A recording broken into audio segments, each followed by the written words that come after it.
average girls, average and owning it, average and owning it, yeah. Hey everybody! Can you say hi, please? I gotta get to my seat. By the way, I'm rocking Haley's. What is this? I can't even say the name. It's blasphemous. Wrong then. It's my Lucky Steelers jersey. Maddie had the option of putting on anything in my closet, and she chose a Steelers jersey, and I'm not sure why. I kind of like the jersey look. Yeah. I mean, like, yeah, it just feels like a weird time for it. Yeah. It's my Lambert jersey. It's a good time. Here it is. It's vintage, you know? Okay. Anywho, alright, Maddie and I are gonna play a game, but I'm trying to figure out how you can kind of explain how we're gonna do this. Yeah. So, basically it's this game I saw on TikTok where two people, usually like close friends, You just hesitate on calling me your best friend. Well, I was gonna say it's played like only amongst best friends, but like I don't think that's true in the TikTok world, not between us. Okay. It's played with friends on TikTok or whatever, and they say like, if the topic is like favorite animal, then while Haley's gone, I'm gonna say, okay, my favorite animal is a dog, and I think Haley's favorite animal is a cat. And then I'm gonna leave, and Haley's gonna come in and say, Maddie's favorite animal is a dog. I think Maddie's favorite animal is a dog, but mine is actually a giraffe. So like I could be wrong, but we're guessing on each other. Okay, and then do we come in at the end, and then we say like, oh, Who did what, right? Yeah. Okay, so I'll leave the room first. Okay, what's the first topic? The first one's color. My favorite color is green, and I think that Haley's favorite color is lavender. She heard me say that, I think. Okay, go ahead. Okay, it's just us. I think that Maddie's favorite color is yellow, and I think she said my favorite color is. I think she probably said it was. No, she probably said mine was yellow. Yeah, I'm gonna go with that. My go-to Starbucks order is a Starbucks double shot with classic and cream. Or if I'm feeling crazy, I do vanilla and a little bit of sweet cream. But yeah. I think Haley's favorite, or her go-to Starbucks order is like an iced coffee with something in cinnamon dolce with like some like sweet cream foam on top or something like that. Or the sweet cream cold brew with cinnamon dolce in it, but I don't know. I think that Maddie's order is, I'm gonna go venti cold brew with sweet cream and cold foam, I think. I know it has something to do with sweet cream. Sometimes she adds some pumps of mocha, white chocolate mocha in there, I think. I don't know. Okay, mine is typically, she probably went with my typical, which is iced coffee, cream, sugar-free cinnamon dolce, light ice, no classic. I don't know if she got all the details on that. Okay. Our biggest argument was one time that I made her watch the Jonas Brothers documentary, and she really said that she didn't want to watch it, but I thought she was kidding, so we got into the biggest fight about it. I think we say that too. Okay. For our biggest argument, Maddie is going to say that whenever we got into a big fight over the Jonas Brothers documentary about how I didn't want to watch it and she made us watch it anyways, I'm also going to say that our biggest fight was over the Jonas Brothers documentary. Goodbye. Okay, I think my spirit animal is like a chocolate lab, and I think Haley's spirit animal is, oh gosh, I think Haley will think her spirit animal is, she doesn't know what her own is, which is why I'm struggling too. So if we both get this correct or the same, that's gonna be really funny. I think her spirit animal is, I don't want to say something corny like a lioness or something, but I'm just gonna go with something like that, like a predator that's like fierce. It could rip you apart, but it's also like kind of pretty. Okay, I'm done. This one's hard, but I think that Maddie's spirit animal is a koala because they're very cute and they're snuggly and they're slow, and so is she. And then mine, I think she's probably gonna say that I want to say like a chimp or like an orangutan, Because, I don't know, because they're so smart, and you know what, so am I. Maybe that's what she would say. Or maybe she'd say I'm like a certain dog. She might say I'm a dog. I don't know. My favorite pastime is watching YouTube, and Haley's favorite pastime is reading. Maddie's favorite pastime is to watch YouTube, or to, she'll sit there and she'll watch TV at night. That's her thing. And she probably said that my favorite pastime is probably watching murder shows, because it is. Okay. My celebrity crush is, I don't really have one, that's the issue, but if I did, it would be, I think Haley's gonna think that it's, no, I haven't even said it. I think Haley's gonna say that mine is Shia LaBeouf, even though he's like kind of problematic, but I think she thinks that's what mine is. And I think hers is, I just want to say Juju. I don't even know his last name, but the guy who plays for the team she likes, she loves him. Maddie doesn't usually have celebrity crushes. She usually is actively against having celebrity crushes. But I think her celebrity crush is Timothée Chalamet, and my celebrity crush is also Timothée Chalamet. Or if she forgot that, she might have said that mine is Harry Styles, because it also is. Yeah, I think that's what she said. Let's see how many of each other's we got right. Okay, so what's your favorite color? My favorite color is green. I almost guessed green. What did you guess? I'm so excited. I guessed yellow. Oh, no, like sage green. Wait, that's actually my actual favorite color right now, but I kind of went with the easy route. Okay, I guess that your favorite color is lavender. Oh no, I don't even know what I'm talking about. But my all-time usually is yellow. And I said you would say yellow. Oh, weird. I thought you knew better than that, so that's kind of weird. Yeah, no, I didn't. Starbucks order. Oh, I said yours was like an iced coffee with cinnamon dolce and like cold. You got the cinnamon dolce, it was the only Okay. coffee you would get. I said that yours was either a cold brew or an iced coffee with vanilla sweet cream. Sometimes you get white chocolate mocha. No, I never get white You never get white chocolate mocha? But you got the sweet cream right. I knew you got the I sweet get a Starbucks double shot. double shot. I knew it was something that was like dark. Okay, our biggest argument. 1, 2, 3. The Jonas Brothers. Yes. Yeah, we got into a fight one time because Maddie thought I was kidding whenever I said I didn't want to watch the Jonas Brothers documentary, because it's very hard for me to watch the Jonas Brothers because they're so unattainable. And don't roll your eyes, I'm being this serious. I know, it's just funny to me. And she was like, no, that's stupid, we're Well, watching because to it. me, I'm like, of course they're unattainable. Every celebrity is unattainable. And to me, it's too personal. Okay. Spirit animal. Oh my god. This was hard. This one was really hard. What did you say was, do you want to know what I said for you? Sure. I said you were a koala. Oh, really? Yeah. Interesting. And then you're cute and you're cuddly, but you're slow. Oh my gosh, you're the worst. What was that? This is very telling of what we think of each other, actually. Oh, This really? is so funny. Yeah, I said that you would be like a lioness. I was like, I don't want to be corny, but like she could tear you apart, but she's also kind of pretty. Oh, that's so nice. And you think I'm slow, so. No, but it's cute. Maybe just like kind of goes a little slow, you know, like just as a little. You're sleepy. Sure. Sure. Favorite pastime. I said mine was YouTube or TV, and yours was reading. Oh, wow, you have a higher opinion of me than I thought. I said yours is YouTube or watching TV. Okay. And mine, I said that you probably said was watching murder. Oh, that was my second, But reading, yes, probably. like, documentary. Okay, and celebrity crush.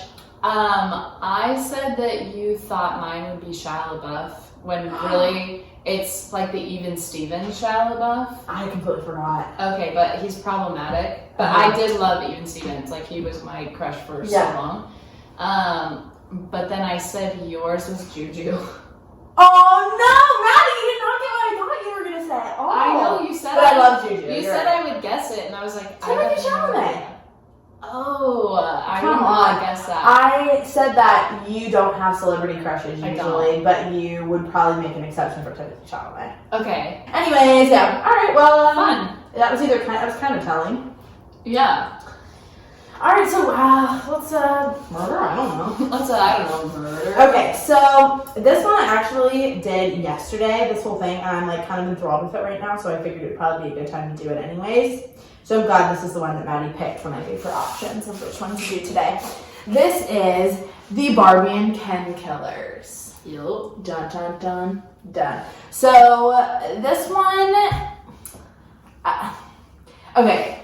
There's a lot of like backstory. I'm gonna try to make it as short as I can because if I go into every single detail, we'll be here for 3 hours. Oh. And I like watched a documentary. I listened to a podcast yesterday on it. Literally, I like lost my mind a little bit and got stuck in it for a while. And it's crazy interesting.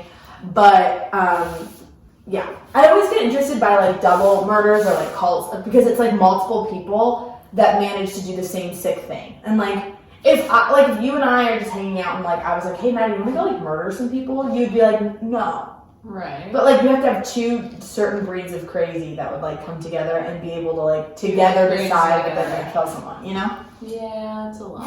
Yeah. Okay, so the story starts with a man named Paul Bernardo. I'm already having a hard time. Paul Bernardo is born in a suburb of Toronto in 1964. He's quiet, and he ends up, but most of this is because he had to have a corrective surgery to fix like this like connective tissue thing that was wrong with his mouth. So he doesn't really talk until age 5. Okay. And he has a lot of difficulty with speech, and he ends up having a stutter, and he has like social problems. Mm-hmm. This is on top of the fact that his dad is abusive, mostly physically abusive towards his mother. He's known to be kind of like aggressive towards the kids too, but why are you just smiling off in the distance right now? Oh, that's why I think you're a koala. He is regularly like pretty aggressive towards the kids, but he is physically abusive towards the mother. He regularly berates her, and he also is regularly molesting the younger sister Debbie for years. So really toxic family environment. And then social cognitive theories really tell us that he was most likely mimicking a lot of those behaviors from his dad and was probably thinking that this was normal. This is just like all he ever really experienced. Yeah. Everyone knew of the abuse, including the mother, who openly acknowledged the sexual abuse that was happening with her daughter and like resented her daughter for the sexual abuse instead of trying to protect her kid. Ooh. Yeah. So as he gets older, he starts to get more attractive, and he realizes that this is like his pawn to get more control, where he doesn't have any control in his family. And so he starts dating a girl named Nadine Brammer, who's his first real girlfriend whenever they're both 15. And around the same time that he starts dating Nadine, they get into a huge fight at the house where Marilyn, his mom, reveals that Kenneth, his dad, is not actually his biological dad. He's actually the product of an extramarital affair. So it really is Ken. Barbie and Ken. No, Ken's the dad. Yeah. Paul is the kid. Oh, yeah. Dang it. So while the rest of the siblings are Kenneth's kids, Paul is not. So he's the only one that isn't. So it's already like kind of a crappy spot to be in. So he's super resentful of his mom now, and they think this is where like a lot of his inner rage kind of like stems from in general. So basically, while he and Nadine start dating, he's becoming increasingly controlling and possessive. And she ends up dumping him, and she tells him, you know what, we're done, you're too controlling, and you know what, joke's on you because I made out with your best friend, bye. So, fall of 1983, Paul is 19 when he reveals some of his sexual fantasies to his new college friends, as one does, you know. His biggest sexual fantasy is that he wants to have what he refers to as a virgin farm. He wants to have a whole... Are you holding your ear? Yeah, that was worse than I thought. Oh, yeah. No. Virgin farm? He wants to have a whole farm, stables of virgins that he could just have at his whim to just use. Mm-hmm. And then what happens when they're not virgins anymore? Well, I think he wants like a conveyor belt of virgins just coming in at his whim, pretty much. All of his friends say that they knew that Paul thought of women in a predatory sense and not in a romantic sense. So when he wanted someone, it wasn't like, oh, I want to like be with her, take her out, like I just want to be around her. No, it was like, I want to like abuse her, I want to use her. So he was known to have degraded women in bed, and he would try to seduce younger girls. Younger girls were his thing. He would threaten to kill them during sex. 2 women end up filing restraining orders against him, and he decides at this point that his thing is non-consensual sex. That's what turns him on. Mm-hmm. And apparently he can't keep it up if it's consensual, evidently. What? Mm-hmm. That's like a common thing. That's why a lot of like rapists and stuff have, like, they can't get off on the consensual sex. They need the, like, struggle. That is so traumatic. Yes. It gets, well, don't worry, things get worse.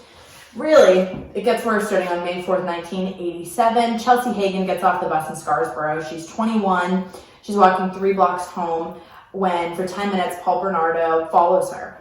He then lunges at her, tackles her onto the sidewalk where he brutally rapes her. He only stops stroking her for a quick moment so that he can have her say, "You're the only man that I want." His sick fantasy is over when a porch light comes on because the girl's dad comes up to the door, turns on the porch light, and he runs. This is where he decides that he has this appetite for raping young women, and he becomes what is later known as the Scarborough Rapist. So we'll pause there because now we have to go to the other end of the duo. So we have sadistic psycho Paul, who, like, raised in a traumatic environment, has some junk, right? So Paul's textbook, but then we have Karla Homolka. So Karla Homolka is the picturesque Canadian family in Ontario in 1970. She's born to a normal upon normal family. She has 2 sisters. She's the oldest. They have blonde hair, blue eyes, cute family. Like, real pretty, great. Karla is known as a perfectionist. She's smart and she's eager in the classroom, but her friends also know her as bossy and controlling. And in 9th grade, she hits a rebellious phase that is super uncharacteristic of her. She's super, like, Enneagram type 1. And then all of a sudden she gets this rebellious phase and, like, doesn't want to do that anymore. Weird. She starts drinking with her friends. She's wearing different clothes. She has a preoccupation with death and Ouija boards. She becomes like a punk. And at this point, she also starts cutting. Her friends notice this. They try to ask her about it, and she just shrugged it off and just said she was depressed, and that was it. So a lot of this information comes from the podcast called Serial Killer from the Podcast Network, and it says this was more than likely another way that Karla was trying to maintain control in her life. She most likely knew that this role was one that she could perfect, and it would give her some controllable attention. So her father's a traveling salesman, and Karla really resented his absence in the family, and she tries to get a rise out of her dad all the time and is, like, always seeking his validation. And they had a really stressful relationship where eventually they would get into these fights and he would scream and berate her and condemn her behaviors and name call her and tell her what, like, a piece of shit she was, basically. Yeah. And they think that eventually, like, her developmental years, this probably became like like she got some sort of pleasure out of not like sexual pleasure necessarily, but like a sense of satisfaction of being yelled at and berated and screamed at and name called. Yeah, which comes back to haunt her. So Karla is 17 when she brags to her high school friends that she finally lost her virginity, which apparently she was aiming to do for a little bit. She didn't want the candle, she didn't want the tenderness from this lovely man named Doug, as, you know, happens. She wants bondage, she wants sadism, she wants the dark stuff, she's into it. Right. Which, hey, I'm not gonna judge you, do your thing. But you're 17, like things can only really get darker from here. Mm-hmm. So Doug denies that the sex was violent, even though she tells everybody that it was, and that she was, like, super into it, but he's like, no, it really wasn't like that. But Karla, this basically, regardless of whether or not it's true, Karla really wants that. Okay. And she wants to be degraded during sex, it's like her thing. So October of 1987, Karla is invited to this, like, animal convention. She, like, wants to be a vet. And so there's this convention that's up near Scarsboro, which is where Paul lives. And this is where the two meet. Karla orders a drink at the hotel bar where Paul is. If Paul is 23, Karla is 17. Yes. Karla finds him charming and handsome, and she invites him up to her room immediately because they just, like, hit it off. Karla loves that he's domineering, he's forceful, and he loves that she's young and submissive. And so that night, Karla tells him that she loves him while they're in the middle of this, like, passionate, sadistic sex. Gross. She leaves her phone number, and then this is the start of a passionate love affair that ends in the murder of 3 women. Dun, dun, dun, dun. So at this point, Karla does not know that Paul's a rapist, let alone the Scarsboro rapist, who has been going around raping women for the past couple of months. She just thinks that their sex is aggressive and passionate, and she loves it. But their relationship moves on pretty quickly. He meets her parents within the first week. And Karla's parents like him. He's super charming. And, like, if you look at pictures, you can look at a picture right now of them if you want. They're, like, a very good-looking couple. And we'll post a picture of it on the Instagram. Just type in Barbie and Ken Killers, and they'll come up. I don't feel like spelling it out. Mm-hmm. So, yeah, basically he's handsome, he's an accountant, he's charming, he's goofy, like gets along with her family, all is well in the world. Carla is totally smitten, and in the period of a couple of weeks, Carla's parents are letting him sleep there on the couch. But of course, he's sleeping in her room once everyone goes to bed. So, see, they're like very normal. Yeah, they do look normal. Yeah, and they just look whatever, you know? Very like 80s couple. 80s, 90s couple. Okay, so Paul, it starts to become more and more controlling, as abusive partnerships usually are. He wants her hair long and natural, so she grows it out. She stops getting a perm because he tells her that her perm looks ugly and stupid. She exchanges her punk clothes for preppier ones because those are the ones he liked. She starts eating healthy at his request. She bends to his every will, which she likes because she likes being submissive, and he likes because he wants someone to do everything that he asks them to do. Yeah. And he says that when she behaves well, she can be rewarded with gifts, fancy dinners, sex, affection, praise. And he tells her straight up, like, you'll be rewarded. So it's clearly some sort of narcissistic control. Now, his affection is constantly fluctuating with her. He would shame her constantly for not being a virgin and would insist that she perform crazy sexual acts to please him because she wasn't a virgin, so she owed him. Ew. Mm-hmm. Her friends from school are really confused about their relationship, and all of their fears are confirmed whenever they find a note in Carla's room, in Carla's handwriting, but they think that it's possible that Paul had her dictate what he was saying. So the note says, never let anyone know that our relationship is anything other than perfect. Don't talk back to Paul. Always smile when you're with Paul. Be a perfect girlfriend to Paul. If Paul asks for a drink, bring him one quickly and happily. Remember you're stupid. Remember you're ugly. Remember you're fat. I don't know why I tell you these things because you never change. What? How sick. Remember you're stupid. Remember you're ugly. Remember you're fat. Which she's none of those. No, she's none of those things. She might have been stupid. Well, trust me, it gets crazier. He just completely has her mind controlled, and I think she was already in a super vulnerable position anyways. And I'm not going to paint her as the victim in any of this because she 100% turns out not to be. But in the beginning, I think she was.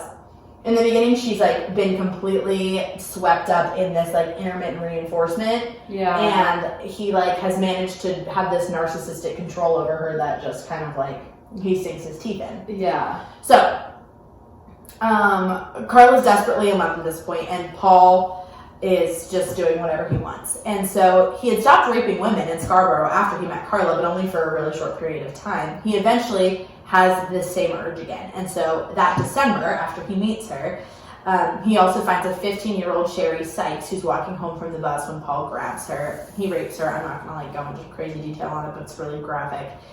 Sherry ends up giving a police description that leads to a warning and a sketch being put out in the area to warn women. One of Paul's exes reports that Paul's a good suspect to police and says, like, he was violent with me, you should look at him. But no one follows up on the lead. Paul ends up raping 6 more women without Carla knowing that he's raping anyone. And at the time, Carla's too busy trying to be completely submissive to him. She's doing anything she can to make him happy. And then this becomes drastically evident when Paul sets his sadistic sights on someone new, despite all of the work that Carla's putting in to make him happy. And that girl is Carla's 15-year-old sister, Tammy. So, in the event that you're dating someone, let's not make this example Corey. You're dating someone, a random, who tells you, hey, your little sister, I want to have sex with her. Your response is what? I'm freaking out. Right. No way. Yeah, right. You would think. So Paul makes no secret to Carla that he like is into her little sister. In fact, he's blatant about it, and Carla isn't jealous. In fact, Carla wants Paul to be happy no matter what. She wants to satisfy his every need. And this gives her, I think, a bit of control where she can say, like, oh, let me like organize it for you. Because you're gonna like her anyways. So let me set it up so you can have exactly what you want, and then you'll love me because I gave you what you wanted. Ew. Right. So she ends up breaking the blinds in Tammy's room so that Paul can watch her change at night, but that's not enough for him. He wants more, so he pressures Carla, saying that she owed him Tammy's virginity because he couldn't have hers. Oh. So they come up with a plan. So July 24th of 1990, Carla smashes up Valium tablets that she stole from the job at the vet. She slips those tablets into her sister's food. So that night, they're eating dinner together. Tammy gets really tired and decides to go to bed early. And that's whenever Paul goes inside her room while Carla watches the door.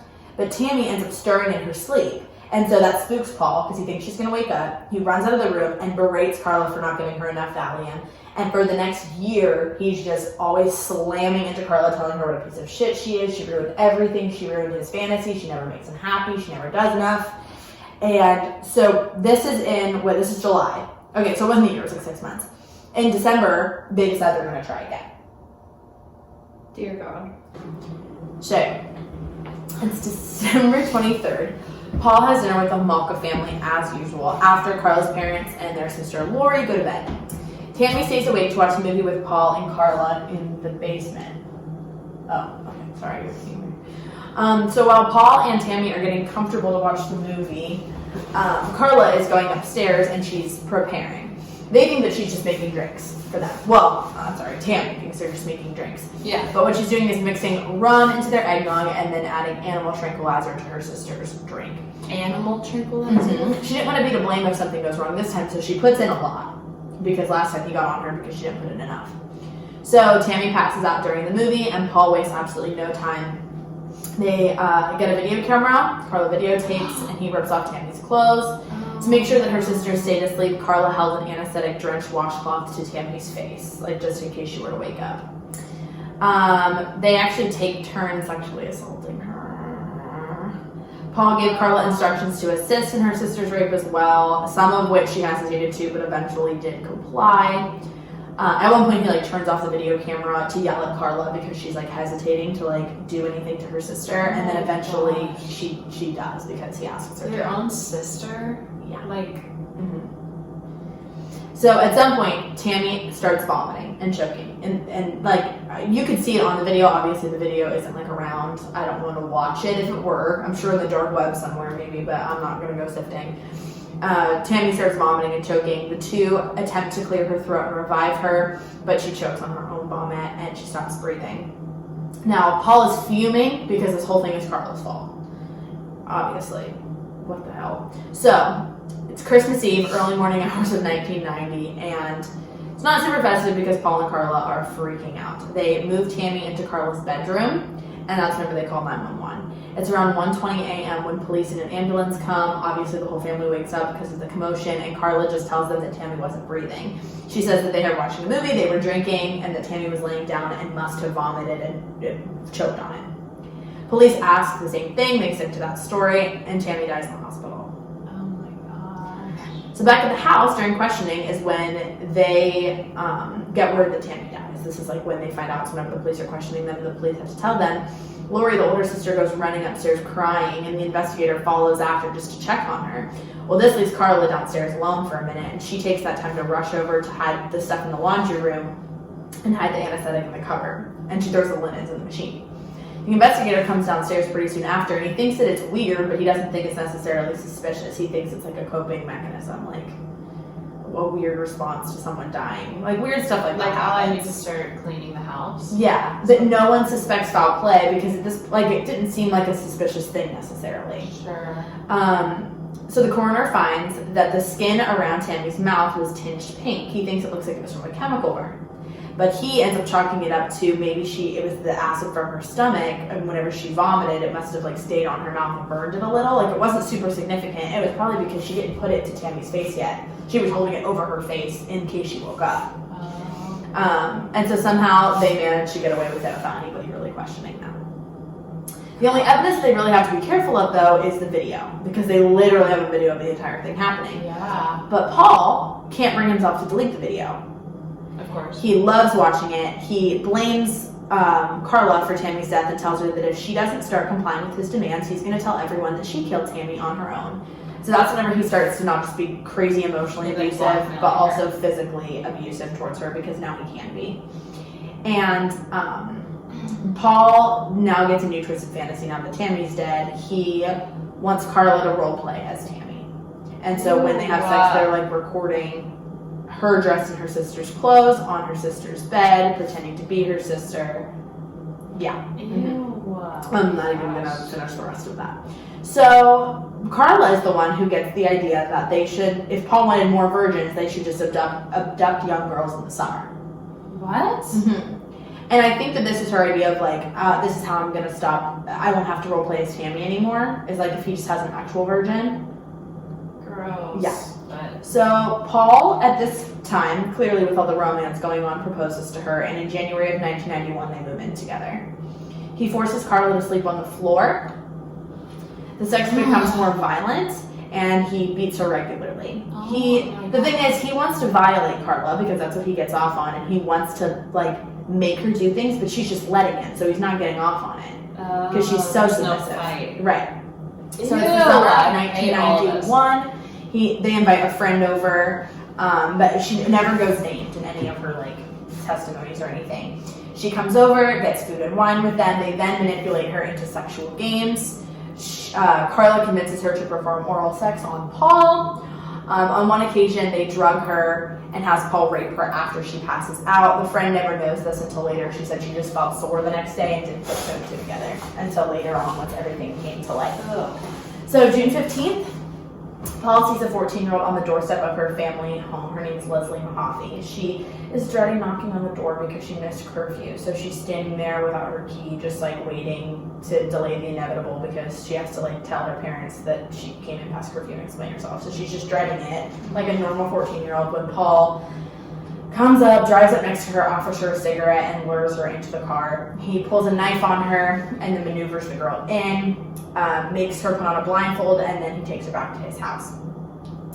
How freaking Carla's sleeping upstairs. Carla wakes up hours later, and he tells her what's going on, and she's not mad about the entire thing. She's mad because he's letting her drink out of their wedding china glasses. So she waits upstairs, spends the rest of the day while he's torturing the 14-year-old girl downstairs. He then takes the girl at the end of the day upstairs where he asks Carla to make drinks for the three of them. Carla notices that Leslie's really out of touch with reality at this point because she's been being tortured all day. And she told her that she wanted to go home, but she obviously was just ignored at that point. Paul brings out the video camera, and then that's when he and Carla do their thing. Ugh, I'm physically nauseous as I'm saying. They're gonna have to put a huge trigger warning. Literally. 24 hours after he's still not exhausted, he orders Leslie to praise him and have him prepare it back lines to him. So they think at this point, if it's not obvious, he has narcissistic personality disorder. He also has the most severe form, which is the malignant narcissistic personality disorder, where you literally have no care for the rights of others and go out of your way to be sadistic and harm other people, and you get a sexual pleasure out of it. So Paul leaves the girl on the floor with Carla. Carla completely ignores her. And Paul explains to Carla that Leslie might have seen his face, so he needs to kill her to protect them both, and tries to play this martyr role. And she doesn't argue, but she does suggest that they sedate the girl so that she won't feel anything. Paul later claims that Carla's the one that gave the lethal dose of sleeping pills, but Carla, however, claims that Paul's the one who strangled the girl with an electrical cord. The next day, they host a Father's Day dinner party with Carla's parents while the girl's still downstairs. Then they go afterwards to pick up concrete mix, where they cement different parts of her body into hunks of cement. Yeah. So that it'd be easier to dispose of and so that it would be harder to identify. And they just dump her in a nearby lake. Then, the next couple of days, they prepare for their wedding. And on June 29th, the night before their big day, a couple comes across the concrete blocks in nearby Lake Gibson. Half submerged in mud, they find the body parts that are later identified as Leslie. Yup. I know, it's disgusting. But Paul and Carla are busy getting married when the news breaks, so they don't really care. They're just doing their thing.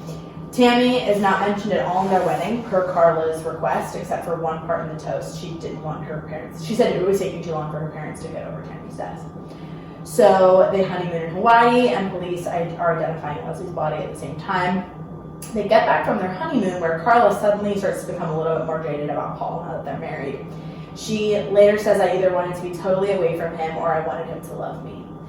She writes letters to Paul saying that she wants their love back, that she loves him, that she wants their spark. But Paul doesn't care, never writes her back a letter, never says anything because he doesn't care about her. He's outwardly cheating on her. He has her pretend to be his sister when he invites women over. His sister? Mm-hmm. Why? He tells everybody, oh yeah, I live with my sister. And she just lets him do it. And, now she's like Stockholm Syndrome. So, she loses some of her willing attitude and begins to resent him, but he's physically and emotionally abusive. So now she's just scared. Mm-hmm. And April 16th, 1992, Paul is 27 at this point, Carla's 22. They spot 13-year-old Kristen French walking near a church. Carla rolls down the window to ask the girl for directions, and that's when they both manage to manipulate her and overpower her into the car. Paul does the same thing with Kristen that he did to Leslie, and I'm not even going to go into all of it. Forces her to drink alcohol, invites Carla into the room. He didn't have her wear a blindfold, so clearly they had a feeling they knew where this one was headed. They were going to kill her the whole time. But the sad thing is they were telling her the whole time that if she just did these things, she'd get to go home. At one point, they even had her sit down in front of the TV to watch the footage of her missing persons case. So, like, she's watching everybody go looking for her dad begging her to come home, all of these things. They let her watch it. Oh my gosh, so they kept her for a while. Yeah, they kept both of the girls for 3 days. Oh. She attempts to escape at one point, and whenever Carla catches her, she beats her with a rubber mallet. Carla was alone with the girl at one point for a few hours while he went out and ran errands, and she didn't help her. So, Carla, as much as you want to be like, wow, she's a battered woman, yes. To an extent, yes. And then to a certain extent, yeah, no. she's wrapped up in all of that. Right. Like, if he gets caught, she gets caught. Exactly. And I think part of her may have originally gotten a sick pleasure from it. At this point, I don't know, but at the beginning, I don't know. So, they end up strangling her with an electrical cord after he gets bored with having her. They shave her head. But they don't dismember her because it didn't help the first time, so like whatever. They end up just dumping her body in a ditch about 20 miles away. They say that Paul wanted her body found because he was proud of it, and it's like, hey, you haven't even caught me now, and I'm a Scarsboro rapist, so joke's on you guys. Ew. Yeah. Hate this guy. So, April 30th, 2 weeks later, her body is discovered in the ditch. Paul never seems worried about the media coverage. He's been interviewed in the Scarborough rape cases, though, and he's charmed his way out of it. So he's like, nah, I'm good, whatever. May 12th, 1992. The police come knocking on Paul's door. They think that there might be a link between the two cases, so they're checking back with anyone they interviewed in those cases just to see. And they have Paul's DNA because he gave his DNA back then, but it had just sat in police custody just waiting because they don't test it unless they have a reason to test it. And he was a good, had an alibi, quote unquote, for things, they didn't really suspect him. And they had interviewed 200 people. They weren't going to test 200 DNA samples. Yeah. So, Paul notices that the detectives are looking at photos from his and Carla's wedding, so he's playing up on that, this happy marriage card, and you really don't have any reason to suspect him. Sure. I mean, if you're police and there's this happily married man who just got married a couple months ago, this very, he's an accountant, you would have no reason. Sure. So, he tells Carla after they leave that he knows that he's never going to get caught. And Carla, at this point, says that she just wanted him to get caught because she can't do it anymore. She just doesn't want to be around him ever. And she starts sleeping in the guest bedroom. So one night she calls her father in secret to come pick her up. She had enough. And when Paul finds out, he berates her and is screaming and yelling at her. She rushes out of the room as her father arrives, leaving all of her things behind. She comes back to get her clothes in the next couple days, and Paul is waiting for her, and he calmly explains to her that if she ever leaves again, he will tell her parents the truth about what happened to Tammy. So she'll have nobody. She lies to her parents and says that she and Paul had resolved their issues, but of course the abuse just became worse after that. Yeah. So, December 27th, Paul beats Carla severely with a flashlight, to the point that she almost dies. He ties an electrical cord around her neck, and she literally was inches from death.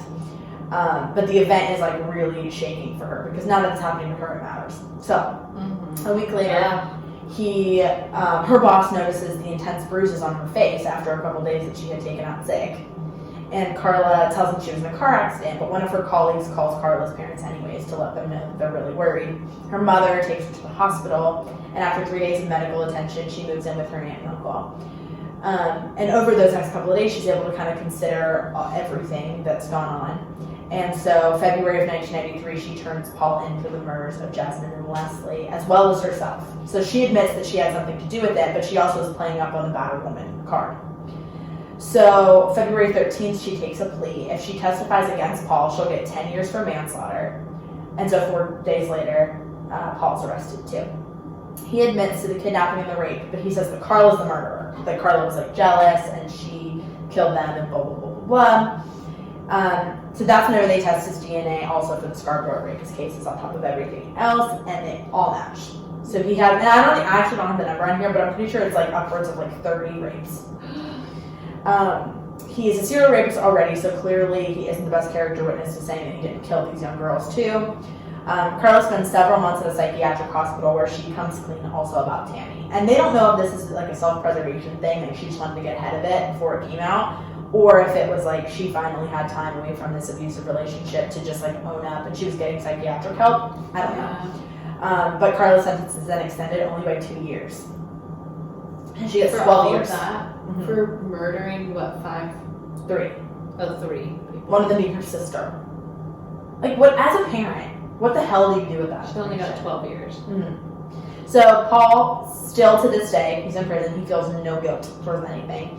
He wants to plead not guilty, but his lawyer turns in videotapes of the assaults because they find them. Carla has immunity, so she's fine, no matter what they find on those tapes. But Paul doesn't have immunity, so it just gets worse and worse when people find these tapes. So he's charged and sentenced to life in prison. He'll be away for forever, even though he was eligible for parole in 2018, but all of his requests have been denied. Yeah. And they'll continue to be denied because he's actually disgusting. Crazy. Disgusting. Oh. So, I don't know. Sometimes I want to, like, go on this big rant about, like, abusive parents and how, like, everyone just breeds serial killers. But I also, like, what the fuck, man? You know? Like, it's so awful. Disgusting. It's horrible. And that is the Barbie and Ken Killers. They're terrible people. Yeah, they're not good people, for sure. Oh, the whole thing from start to finish is a stomachache. Exactly, and I don't know, like, part of me, but here's the other thing, Carla Homolka is, like, out in roaming Canada right now.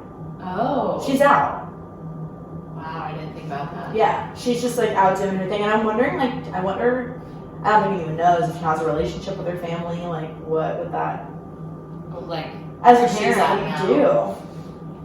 I don't know. And I'm sorry, I'm not hiring Carla Homolka. You know what I mean? Like, how do you ever get, oh God, it's just so disgusting, and oh God. And I want to believe that I'm never going to be the kind of person that would be manipulated into a relationship like that. And granted, I don't think I'm predisposed to be in a relationship. Obviously not like that at all, clearly. Mm-hmm. But, like, I think she had a lot of things that predisposed her to this situation. And then she bought into, it's just too much. Too much. Is she remarried? I have no idea. Oh my gosh, she did get remarried. She got remarried? In 2007. Ew. She's still married to him. Now living a totally normal life with her husband and new 3 kids. 3 kids? How do you explain that to your kids? Oh God, that you raped your sister. I don't know. I think there's a lot of different ways you can look at this one, which is the weird thing. Like, a lot of different ways, but at the end of the day, it's also like, it's black and white, but it's not. I don't think, had she not gone to that freaking conference, like, would she have been in this position? Yeah. I don't know, because she was really into that kind of, like, dark kind of stuff anyways, but it would not. A lot of people are, and they're not murderers. Yeah, like, I don't care what you do in bed. I don't. Do what you need to do. I don't care. But there's, like, for sure a line. Yeah. I saw a TikTok one time that was like, I think my first red flag should have been whenever he asked me to play dead. And I was like, yeah, probably. But that's what I'm saying. Like, if you know your kink is non-consensual sex, like, start going to therapy before it buds, because it's gonna become something worse. Yep. And, like, I know that's an embarrassing thing, but, like, there's people that specialize in that kind of thing. Yeah. In 2006, I almost said in 2006, oh my gosh. She tried to have her name changed, but her request was denied. Really? And then in 2007, when she got married, she gave birth to a baby boy, but social services did not intend to automatically scrutinize her because of her past. So she worked and volunteered at the school where her children were at. What? But she's a felon. Yeah, what? They let her do that? Yeah. However, as of 2020, she's living alone without her children or husband. I wonder what happened I there. don't know. I hope that they at least have her as a sex offender. Yeah. I mean, Because there's people that were like caught peeing out in an alleyway somewhere that are sex offenders. And you need to tell me that that girl can rape her sister? Volunteer in schools? Yeah, That's she so literally amazing. helped kidnap a 13-year-old. What? That's bizarre. Yeah, bizarre. Whatever, so I'll post some pictures of it. Also, the weird thing too is that Tammy, I'll post up another picture of Tammy. Tammy looks like a small version of Her Carla. sister. Mm-hmm. It's disgusting. Isn't and Tammy sad. the one that says, my bills are paid? Yeah, my bills are paid. I forget what the rest of it Me is. too, though. I can't remember. Something about my bills are paid. Yeah, that's definitely a different. That's a lighter note to the Tammy. That would be my 600-pound life, Tammy, not. Yeah, this Tammy. not Tammy who woke up. That's very I know, it's very sad. So yeah, if a guy controls you, just think of him as a murderer, serial rapist, and then text us. text us, and I'll pick you up. I don't care where you are. Me neither. Well, if your friends are in Seattle, I'm like, I can everybody, fly home I'll for be free. on my way. Yeah, wait, we both are. It'll Yeah, take that me works. 8 hours to get to you. Yeah, actually, just with call an Uber. drive time, but Just call an Uber, but we'll stay on the phone. I'm alarmed. yeah, this is. If you're watching this episode, He was an you can accountant. see my face the whole time. If you're not, I'm silently creating wrinkles in my forehead because it makes me want to throw up. Hey Viva, can you schedule me an appointment?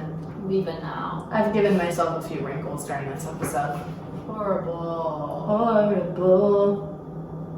Okay, well, I hope everyone has a good day. Yeah, how do you end something like this?